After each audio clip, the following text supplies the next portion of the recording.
যে বন্ধুটির পাশে বসে আপনি একসময় নিয়মিত ক্লাস করতেন, এক্সামের সময় আগে পিছু হয়ে পরীক্ষা দিতেন, বিকাল হলেই বন্ধুকে নিয়ে আড্ডায় নিমগ্ন থাকতেন, যে বন্ধুটি আপনার সুখ দুঃখের সঙ্গী ছিল, যার কাছে এক নিঃশ্বাসেই বলে ফেলা যেত যত মান অভিমানের গল্প, একটা আলাদা সুকুন মিলত হৃদয়ে।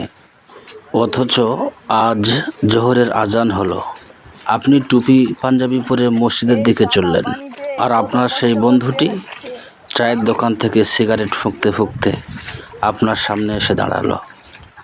মুখোমুখি আপনি আর আপনার বন্ধুটি, হৃদয়টা তখন কেমন মোচড় দিয়ে ওঠে, তাই না? অবশ্যই ওঠে, হৃদয়টা কেমন দুমড়ে মুচড়ে ওঠে, কিন্তু যেন কিছু করার থাকে না। একই আকাশ, অথচ দুজনের গন্তব্য দুদিকে। একজন ছুটছে রবের বাধ্যতায়, আর অপরজন রবের অবাধ্যতায়। আচ্ছা, আপনি কি চান না আপনার ওই বন্ধুটি আবার আপনার সঙ্গী হোক? দুনিয়ার এই ক্ষুদ্র সময়ের পালা কাটিয়ে অনন্তের পথে হাত রেখে সে জান্নাতের বাগিচায় ঘুরে বেড়াক। তাহলে তার জন্য দোয়া করছেন না কেন? হতেও তো পারে রব আপনার মুখের মধ্যে আপনার বন্ধুর হিদায়াতের দোয়াটা রেখে দিয়েছেন। বন্ধুর জন্য বেশি করে আল্লাহর কাছে দোয়া করুন, তাকে ফিরিয়ে নিয়ে আসুন।